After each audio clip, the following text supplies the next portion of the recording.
Huwag itago ang ating panghabang buhay na layunin. Para sa buong buhay tayo na po magkapet padasal.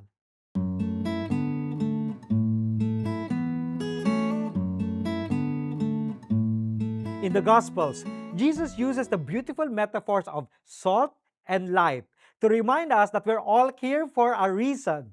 It's a powerful message for anyone who feels irrelevant or invisible. Just like salt, we have the ability to preserve what's good in our world, whether it's by standing up to bullying or choosing kindness over gossip. We're also meant to be a light, to stop hiding our true selves and let our good actions shine for everyone to see.